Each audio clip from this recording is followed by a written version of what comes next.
And we welcome in our leadoff hitter, our first guest for the entire school year. Join me in welcoming Coach Ryan Mcguire, Baylor volleyball coach. Coach, welcome to you. John, J-Mo, thank you. Appreciate it. Appreciate it. Thanks for being here. I know we had you run over from practice, but thanks for making that home. Thanks for making that work. You could be wearing shorts under this table. Nobody would know like you just came from practice. I think you just gave that away. So I think we might yeah, have. but had a great practice, great people, great food. I'm ready. Fantastic. Thanks for making it work. You are playing your typically tough non-conference schedule. Played at a tournament in Madison, Wisconsin last week. Beat the number 7 team, then the number 7 team in the nation, Minnesota. Congratulations on that. Dropped a 3-1 decision to the number 2 team in the nation, Wisconsin. But that's what you're doing these days. You play a really, really tough schedule. Yeah, we've really done that last 4 or 5 years, create a very tough schedule for us. The hope is to get battle tested for conference, and then, if you have a team that has a lot of talent, we're trying to have that RPI. I think our strength of schedule is going to fall in that top 4, and we want to play the home games at the end of the year. Hosting those regionals before the Final Four. Yeah, part of your thinking is RPI, right? Get it up there high enough so you can host. 100% RPI, yeah. and the committee looks very strongly at that strength of schedule. So if we can weather the storm and keep getting some wins in each of these weekends, the next 3 weekends don't get any easier as far as ranked opponents that we're playing. But that's what these girls signed up for. We want to play in these big crowds, these big arenas against good opponents, and test ourselves, and win or lose, you're going to learn so much more about yourself and your team and your program and these tough challenges. How did you feel about the first 2 up there in Wisconsin?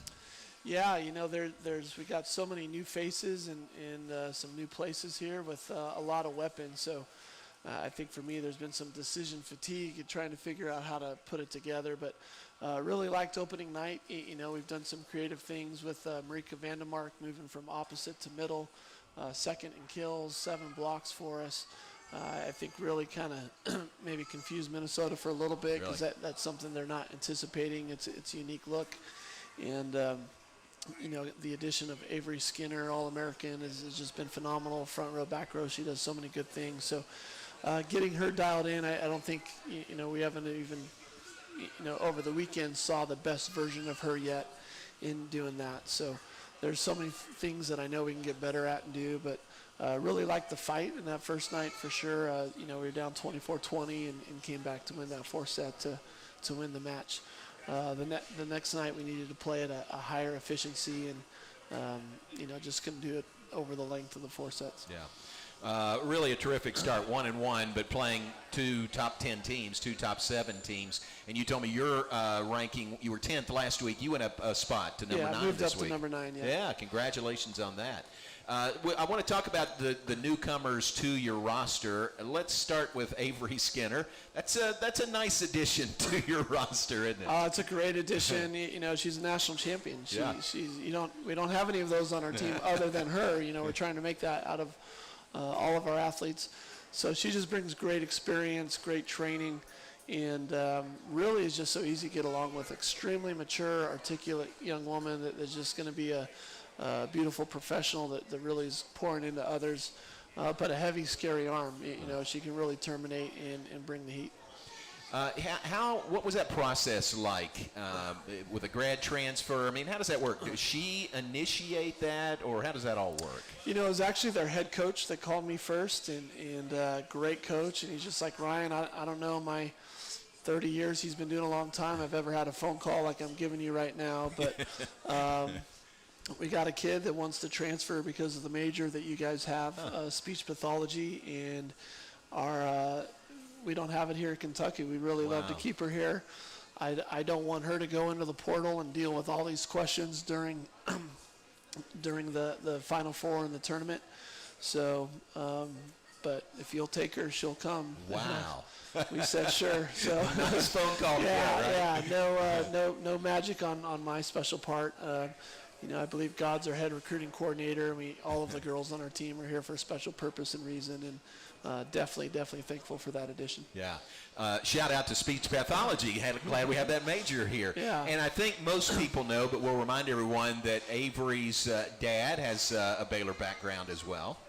Yeah, great basketball player for us here. So she's I'm in her major. She's going to teach me how to yell at them better, so I don't have this raspy voice. That is something that we're working on. That's together. part of her that's part postgraduate work. Her work. Her dad is Brian Skinner, who played basketball here, was from Temple, and had a great career playing basketball here. And Kentucky played, didn't they play in a regional here a couple of years ago? Yeah, 2019 they were here with Purdue and Washington. That's right. So, yeah, they were back here. So she knows the campus, she knows the area, and obviously knows the Baylor and Baylor history. Very cool. Boy, what a great addition to your roster in Avery Skinner. What does she bring? What does she add to your team? Like I said, that the experience, the composure, she's just so very, very steady. She brings great defense, so some teams got to use the defensive specialists that are good back there, but we're able to use her firepower out of the back row. So that's something that we've seen Yasi do for a long time here, and now we got kind of a 1-2 punch with her able to do that as well. Blocking is really good, very, very steady, but she's just kind of steady in every single skill and great with her firepower. Very low error as well, so she knows how to manage her swings when, maybe the sets or the out of system situations aren't ideal. And what is or maybe it's too early to tell, what's the nuance that comes with adding someone to the team that is a national champion? I mean, Kentucky won the national championship last year. Yeah, well, it's hey, don't listen to me. Let's listen to her sometimes. Yeah. And just giving that voice and the training and keeping, the girls are really good this year, just keeping everything above the line and the standards really high on each other. So she's just another voice that's able to do that and bring that experience. Maybe she's a calming voice because we got a lot of great talent in our gym. Our freshman classes, I'm just as excited about them, and she's already pouring into them and making them better athletes as well. That's terrific. I want to talk about that freshman class, let you talk about them, but let's take a break, and then we'll come back with that and more in just a moment. You're tuned in to the Baylor Coaches Show. We are live at Rudy's. Let's give a round of applause to our host here at Rudy's. We appreciate them very, very much, and a nice crowd here, and we appreciate those of you that are listening or watching. It's the Baylor Coaches Show live from Rudy's, and we'll be right back after this.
And we're back live from Rudy's on our Baylor Coaches Show this evening, inaugural show for the new school year. John Morris alongside Ryan Mcguire, Baylor volleyball coach, coach of the number 9 team in the nation, off to a 1-1 start.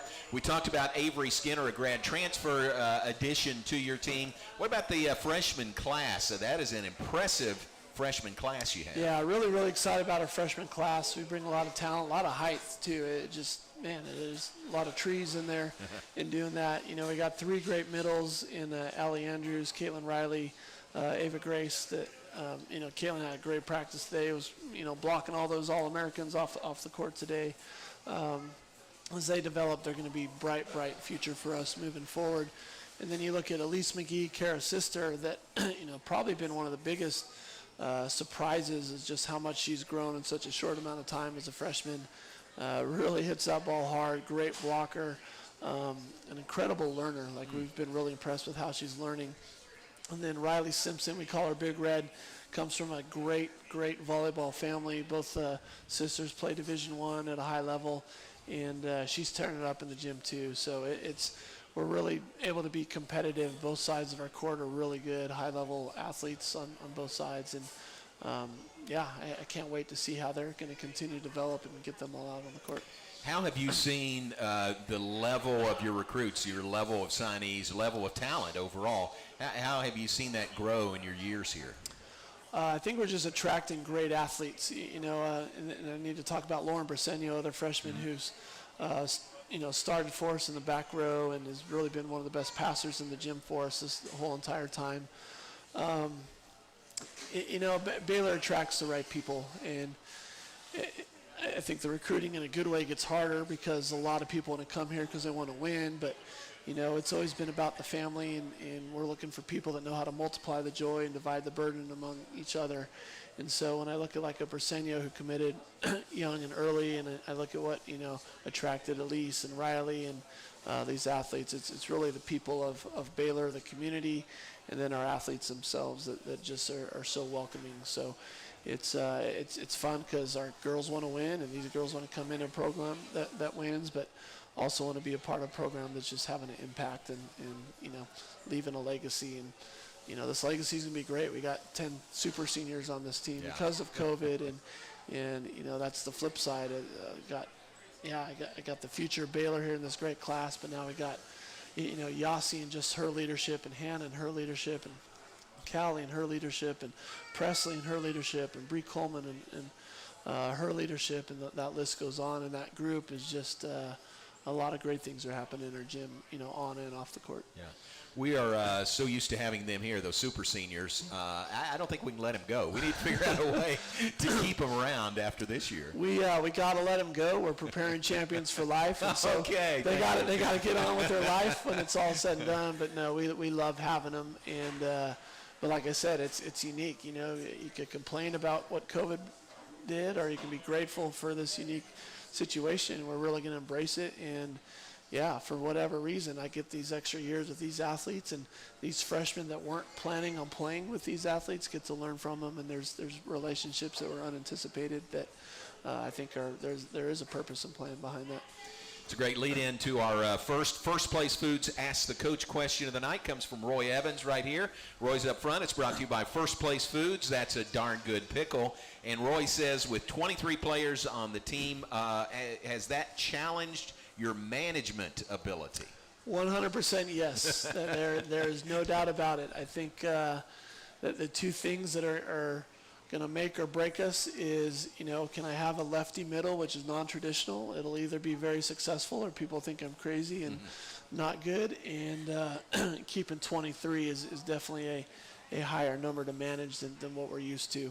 But as I look through them, it's not like, and a lot of them are making sacrifices in order to still do that. So that really is our key this year. Our ability to be successful is dependent upon how well each player is willing to sacrifice what it looks like in the practice and what it looks like on the court. And, you know, fortunately for us, we had a great example with what men's basketball did. It had all these guards, maybe a little bit more than normal, and we got, you know, a lot of middles, a lot of outsides, but they most certainly found a way to be successful. And we think in being creative and how we're doing it. It's actually saving our bodies. We're going to be a little bit healthier and fresher and sharper, we think, come November, December.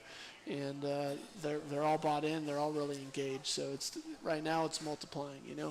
We'll see how everyone is as we're deeper into it and what playing time looks like. But these girls are willing to sacrifice right now. So very proud of them. Good question, Roy. Very good. And it's a nice problem to have, though, isn't it? And to have this deep a roster and to try to find, minutes to get that many people out there. Absolutely. Year one, we had good girls. I inherited some. And, sometimes it's like, okay, who's the tallest midget, to put out there to try and do it. Right.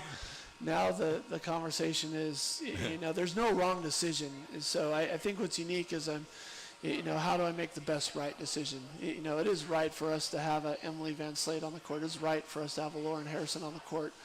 But it's also right to have Avery Skinner. It's right to have Lauren Briseno. It's right to have Kara. It's right to have Marika. It's right to have Bree. So, that's the challenge. But it's can I make the best right decision?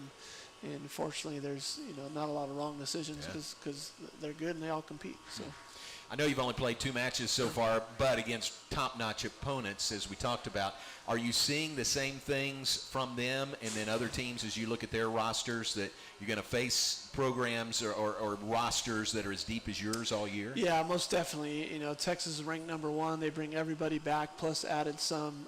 Wisconsin, who we just played, is like 80% of their offense and everything they brought back, so they just changed one part. So it's going to be like that across the country, and but again, suddenly next year I feel like we're going to be in great shape with our depth, and everyone else is kind of going to be starting over again. But it makes for great high-level volleyball. When you see all these fifth-year players out there, a lot of these athletes are really should be in their pro career now. When you look at like a Yasi and a Hannah and an Avery or a Recki who we just played at Wisconsin, they're ready to make their pro careers and make 6 figures playing there, or almost made the Olympics teams. But now we're all playing in a college setting, so the level of volleyball I think this year is going to be pretty exceptional. Wow, that's great.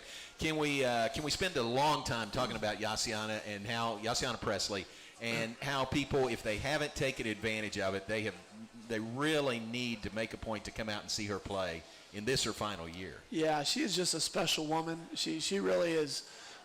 Transformed Baylor volleyball along with her teammates. Very humble in doing that, but I think because of that 5th year she'll break records that'll never be broken again, because she's got 5 years added to it. But no, she's probably that first on that list, sacrificing, because she's had to play some right side and some outside and maybe some defense in some other spots, and it's uncomfortable, so we're working through some uncomfortable changes as we get better. But high flyer, beautiful smile, and her heart of all the times, I've coached her is in the best place right now. I just got baptized this past weekend with a former player, Brea, doing that, and so I couldn't be more excited about where she's at in life and where she's at and how she's contributing to the team right now. Oh, don't bury the lead there. That's a huge story to be baptized this weekend.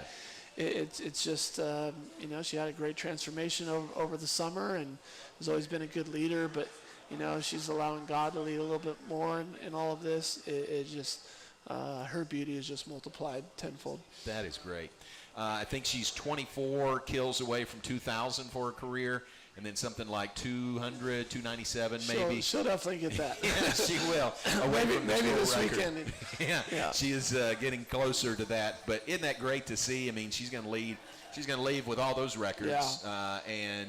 Again, if you haven't taken advantage of seeing Yasiana Presley play in person, you got to do that. I mean, you're missing really one of the great athletes in Baylor history across the board, all sports. It's 2019 National Player of the Year. Like those are rare. There's 334 teams out there with 18 to 23 players on the roster, and she's played the best in the country at one point. Hopefully she's doing it again and doing it with all of her teammates. But it is a special talent, very unique, and your eyes open up when you see her flying front row, back row, and doing it in a chair and the fun little dancing that she's got there too. It is. She is Baylor volleyball for what we've been for the last 4 or 5 years. Man, that's great. All right, let's take a break. We'll be back with more in a moment. Ryan Mcguire, Baylor volleyball coach, is our guest. You're tuned into the Baylor Coaches Show, live from Rudy's on the Circle in Waco. We'll take a break and be right back.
Back with us live from Rudy's on the Baylor Coaches Show. Thanks again to Rudy's Real Texas Barbecue.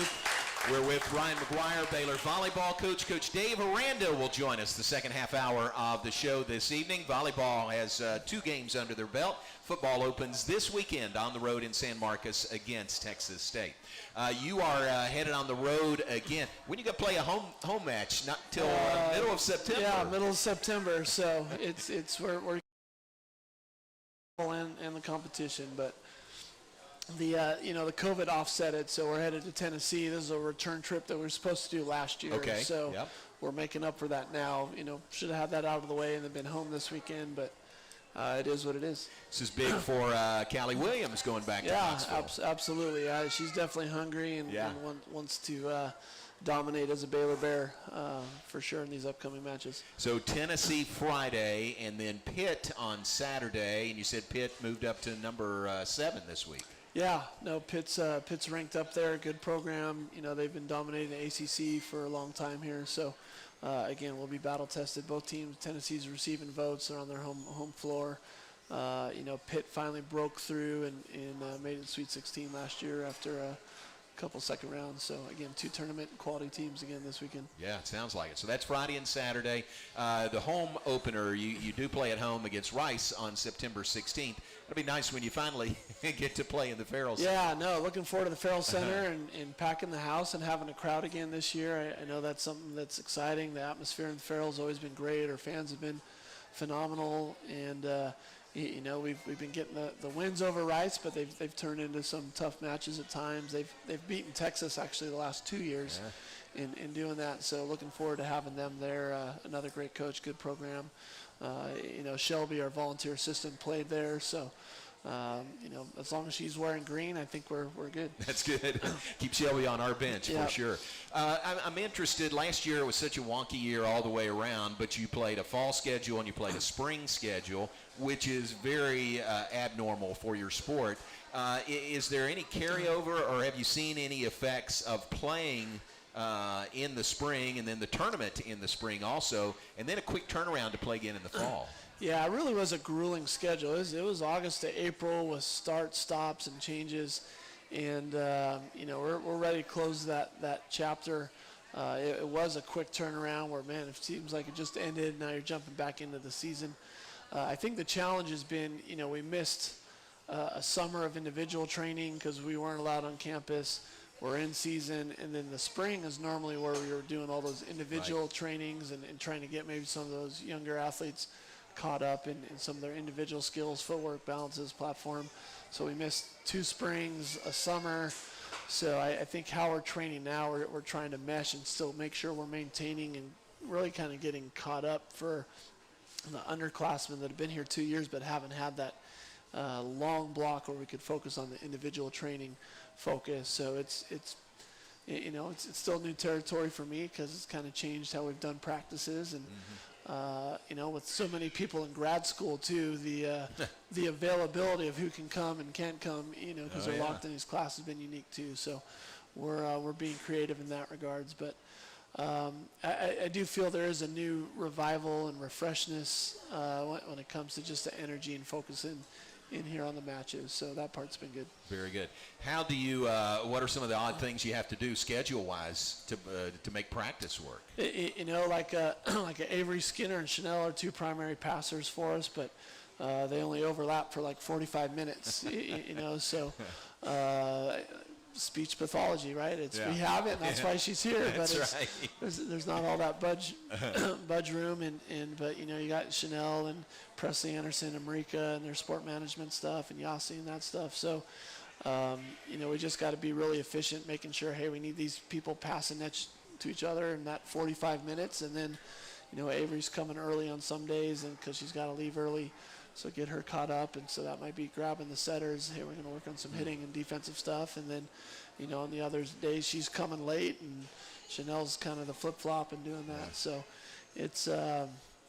I have a great staff that can manage it, because it's really means longer hours for us, because we're maybe going 5 hours of court training, but it's only 2 or 3 for the athletes as they're mixing and matching as we're going through it.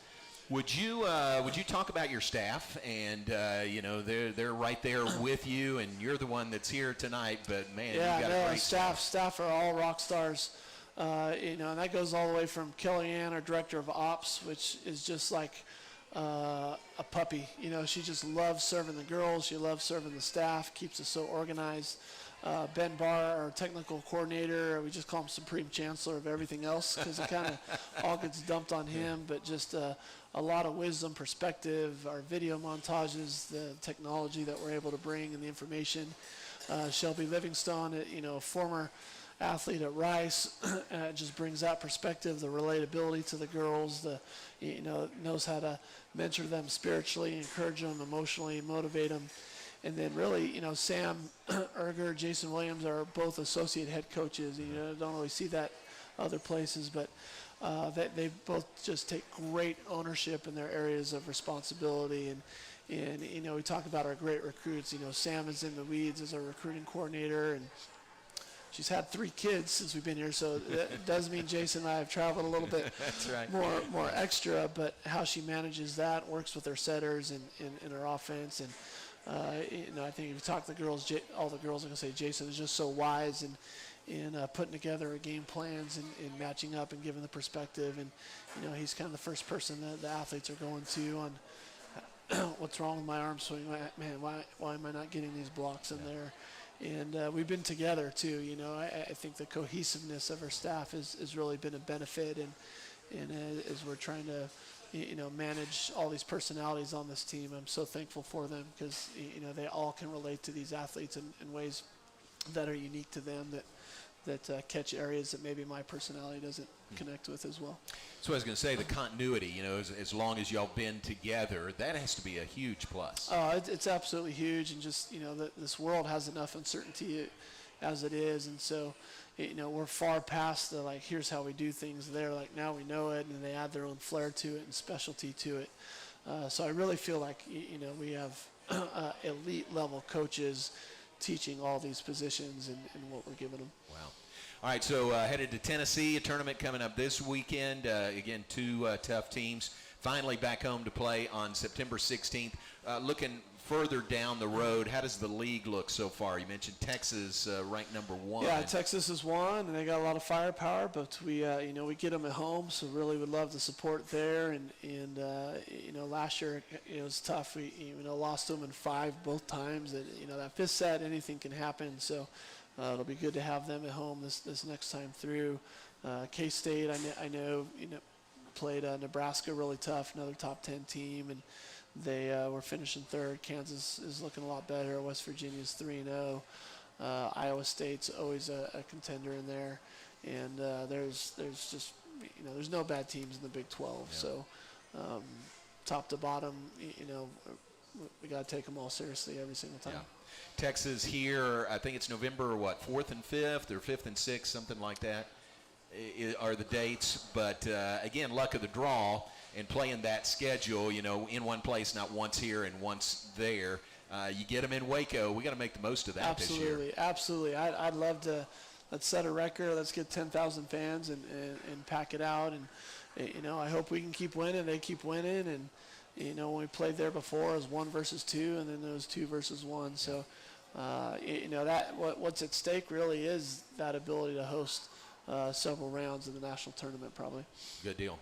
Well, good luck, safe travels again, going on the road, and looking forward to home matches when you get to that point. But what a great start to the year. Congratulations on that, and good luck. Thank you, J-Mo. Appreciate it. All right. Coach Ryan Mcguire, Baylor volleyball, headed to Knoxville to play the tournament hosted by Tennessee coming up this weekend. Don't go far. We got to make sure Coach Aranda is here. So we may have more with Coach Mcguire coming up in a moment, but we'll have more of the Baylor Coaches Show, definitely. So stay with us. We'll be back with more right after this.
From Rudy's, each week we want to give you a Baylor Scott & White Southwest Sports Medicine and Orthopedics health tip of the week.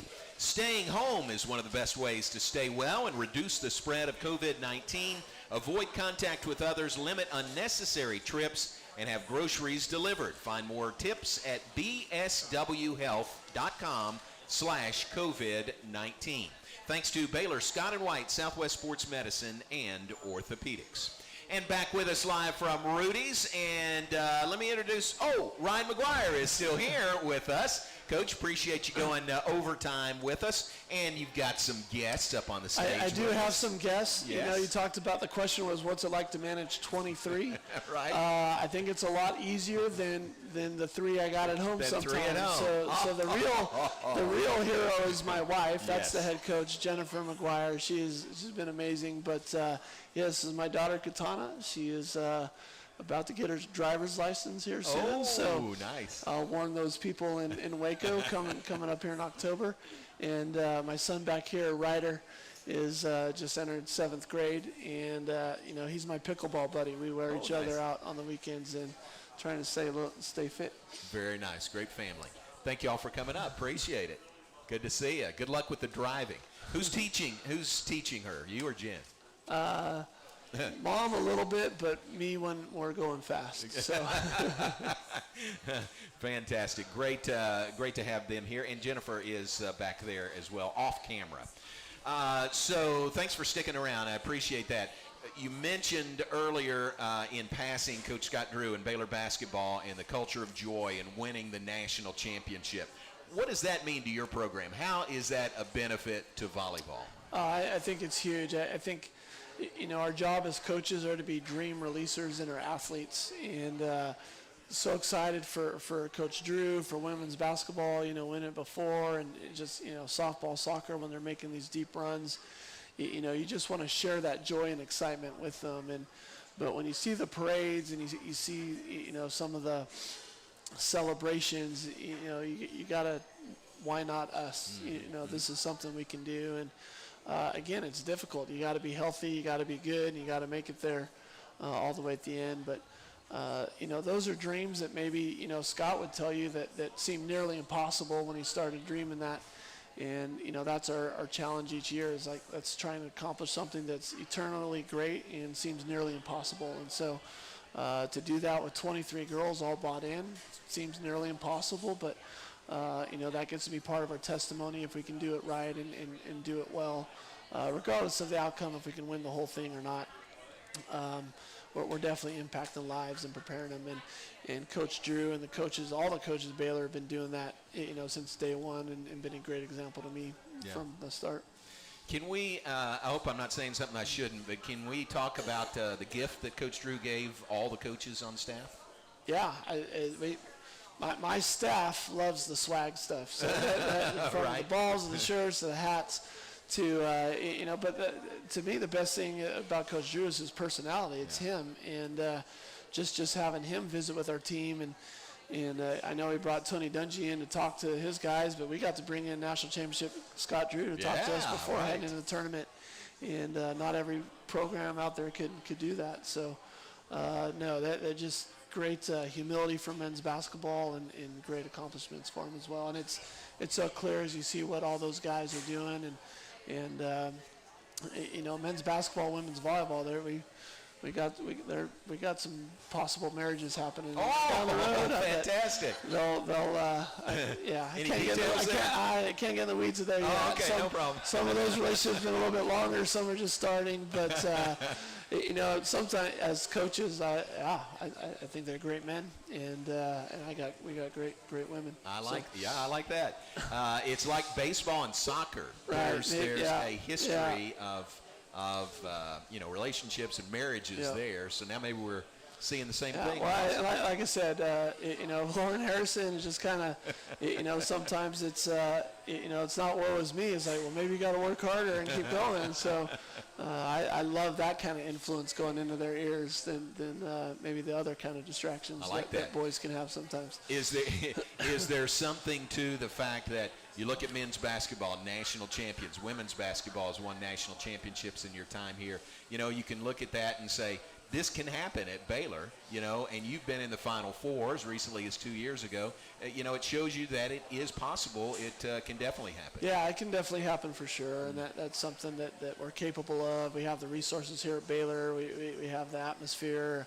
We have these great athletes. And, volleyball in our sport, if you look at, like, the national championships over its entire history, it's only been shared among a few schools. So, We want to be one of those. I think just going to the Final Four, we're only one of like 16 programs over the entire history to do that. Is that right?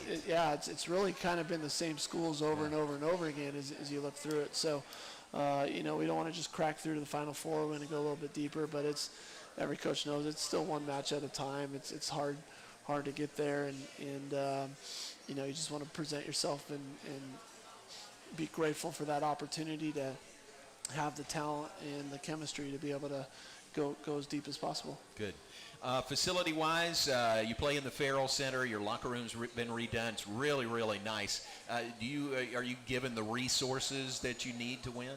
Yeah, no, most certainly, and because it's still about people, and so what I love about Baylor is our athletes are just surrounded by so many people that are encouraging wise decisions. We want to train them to make decisions on their own, but from Coach Q and the academic advising, from Kaz, our athletic trainer, from SACE and the character development in the Baylor Built program, these athletes from the coaches that love them for not their kills or their digs, but who they are as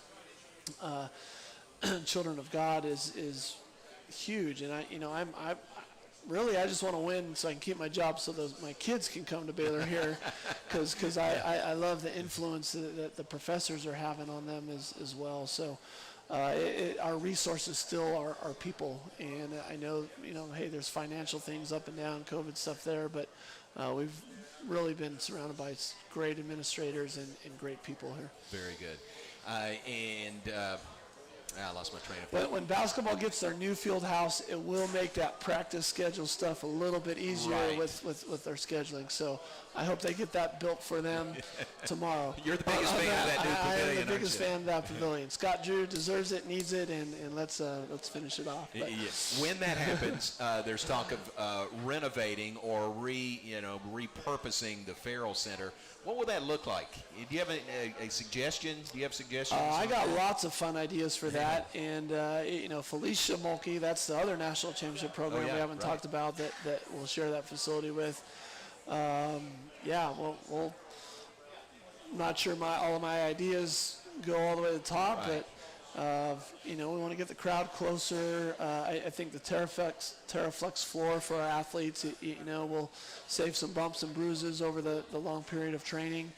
I think Joy and Lady need to have a bear habitat in there for game days, so they can come and bring the kids and let them partake in some events. I like that. We got some video stuff that we've seen. We're going to do that, I think, in Texas, is use the whole court as a video board. Oh, I've seen that. That is really cool. Hopefully that can be kind of a more permanent thing when we get there, and just make that environment where, family, friends, fans can come be loud and wild and be a lot closer to the action, and not get their head taken off with the ball, but feel like they're in the game, a part of the experience. What's the ideal size? Like Farrell Center right now is 10-2. What would you like it to be ideally? I think they do want to keep it. We got to have graduations because we get these bigger classes in there, and it's pretty hot in the summer still here in Texas. So let's dream big. If we've had 8,000 for a match, then why not 9,000 or 10,000 and keep that crowd going. Okay. And we can, again, how we get creative in the setup. I think a 6,000 to 7,000 is probably maybe ideal if we can keep it a consistent 6 or 7 in there and doing that. But if it stays 10, then let's fill all 10. Fill it up, exactly. Is there something to a Gregory gym size, a smaller gym, just so it's packed and everybody's right on top of you? When you're right on top of you, I think you feel it. And, our crowd's been great, and I think our team travels pretty well. And the idea is when opponents come to your gym, you don't want them to feel comfortable or at their best doing it. So definitely if we can get people closer, a little bit tighter, pick a certain age, and that section gets the nice seats with the seat backs, which are good. But I like the benches that are just there, and they're uncomfortable, so you might as well stand anyways. Right. And do that and engage and be in it. And it's, our girls are fun to interact with too. We're focused when we got to be, but there's smiles bouncing off of each other and fun, and the crowd kind of multiplies that we really love. So I want to get crowd closer, want to get them louder, And but our game management's already doing a good job with what we have. So. Sure. Henry Howard's over here taking notes, so those are good ideas. Let's take a break. We'll be back with more in just a moment. You're tuned in to the Baylor Coaches Show. We are live at Rudy's. We're glad you're with us. Coach Ryan Mcguire, our guest, talking Baylor volleyball, and we'll be right back after this.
And back on our Baylor Coaches Show tonight, live from Rudy's. We appreciate everyone that is here in person, everyone that is tuned in this evening. And thanks again to our host here at Rudy's. I've seen Scott running around. Scott is, there he is, up at the front counter. Let's give him a round of applause. Thanks to Scott Floyd and Josh and Brendan and Jared. And we appreciate our hosts here at Rudy's greatly.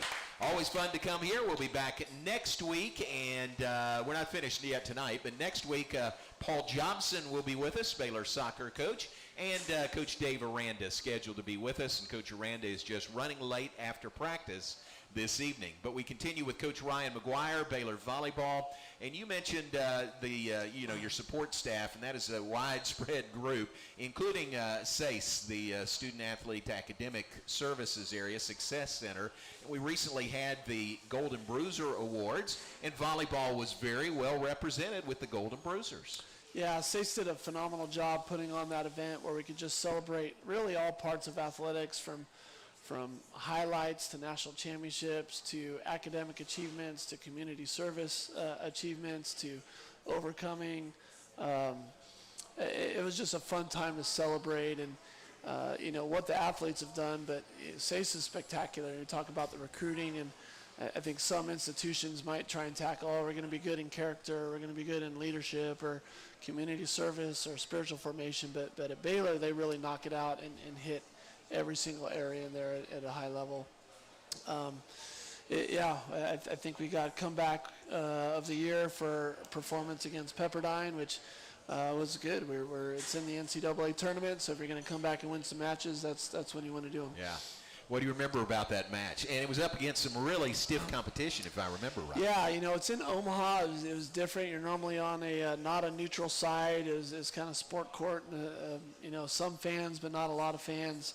And, we'd played Pepperdine earlier in the year, and that match went 5 as well. We were down 2-1. And I really was just proud of our team's grit last year. I didn't feel like we were always in rhythm, and the start-stop with the schedule and everything made it difficult. But, Callie Williams, Yasi, Bree Coleman, Chanel. Chanel was great last year, just never seemed to stop. And so we had many a match last year. I felt like things got, unraveled a little bit, but we were always able to come back and do that. And so in the Pepperdine one, definitely, win a set, and then we looked horrible for 2 sets, discouragingly. But that is something as a coach I take a lot of joy in, because most teams will just fold it in. But to be able to right the ship or persevere and weather through the storms really is a skill that is difficult to handle. And it's easy to make excuses and I'm not, it's an off day and be frustrated. Right. But, to choose to just know how to take negative experience and respond in a way that's going to change the outcome, but while being responsible for it is huge. And we did that in that Pepperdine match in a way that, put us back in the Sweet 16, which, for Baylor, we're still breaking records and doing that back-to-back years and stuff. Yeah. So Very cool. Do I remember right that Pepperdine, you played them in Waco earlier in the year, and do I remember right that they wanted to come here? I mean, their coach respects the way you run your program. Yeah, that was very complimentary. We're gonna go there in 22, but just admired kind of how our program does it more than just volleyball, and I have a good relationship with that coach, and he wants his program to be more than just volleyball there. And we were really looking forward to doing like a bonfire at my house or have a meet and greet with the team, just so they can sharpen each other, encourage each other. And I knew they were going to be good, and that was kind of their first time getting in the tournament for a long time with their newer coach there. So the hope was we both make the tournament and then cheer for the other team while we're there at National. We ended up in the bracket where we saw each other so soon. I was trying to figure out ways to have more fans there too, and so hey, we'll bring them in and do that. But yeah, looking forward to get back out there to California, and it was complimentary of Coach Wong to bring his Pepperdine team out and just, hey, what are we doing that's unique and different maybe. I like that. And Callie Williams won a Golden Bruiser Award, an academic award. Congratulations to her. Let's take a break. We'll be back with more in just a moment. You're tuned in to the Baylor Coaches Show. We are live at Rudy's on the Circle in Waco, and we'll be right back after this.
And back live from Rudy's on our inaugural Baylor Coaches Show for the semester. Really pleased to have Coach Ryan Mcguire with us, Baylor volleyball coach, and you have been very gracious to stick around a little longer than we asked you to, but thanks very much. Great to visit with you. And we're going to cut you loose now to get some barbecue.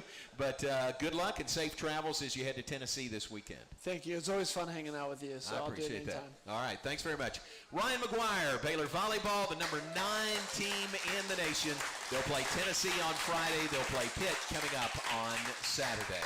Let's take our final break, and we'll be back and wrap things up here live from Rudy's. Stay with us. We'll be right back.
And back with this final segment, wrapping up the Baylor Coaches Show tonight live from Rudy's. Really appreciate Coach Ryan Mcguire with us for the entire hour tonight. We do apologize, those of you that were hoping to hear from Coach Dave Aranda. You can imagine everything that's going on the week of the first game of a season and the road game to boot. So our apologies that Coach Aranda was not able to join us. He will certainly be here with us multiple times over the course of this season. So we look forward to that. And we want to say thanks also to Academy Sports and Outdoors, the official sporting goods and outdoor retailer of the Big 12 Conference. Let's take a look at the upcoming schedule of events in Baylor athletics. Things really starting to crank up now. Today, Baylor cross country ran at the Aggie opener. David Barnett is our new cross country and distance coach for Baylor University, and his team was in action for the first time this fall today, running at the Aggie opener. Tomorrow, Baylor soccer is in action. They are on the road at North Texas. They'll play tomorrow night, 7 o'clock in Denton, against Jerry Hill's alma mater, the University of North Texas. And then soccer will be at Wisconsin coming up on Sunday evening at 7. We talked with Coach Mcguire about Baylor volleyball. They'll play at a tournament in Knoxville, Tennessee. They'll play the host Volunteers coming up tomorrow. On Friday, and then they'll play Pitt, the number 7 team in the nation, coming up on Saturday. And Baylor volleyball is number 9 in the nation in the AVCA poll this week. And then Baylor football opens this Saturday in San Marcos against Texas State. Really looking forward to kickoff for Baylor football. They open on the road for the first time since 2015. They'll be at home next Saturday week, September 11th, to host Texas Southern. But Baylor football at Texas State comes up Saturday evening at 6. Hey, we appreciate you being with us this evening. We'll be back next week with another edition of the Baylor Coaches Show live from Rudy's.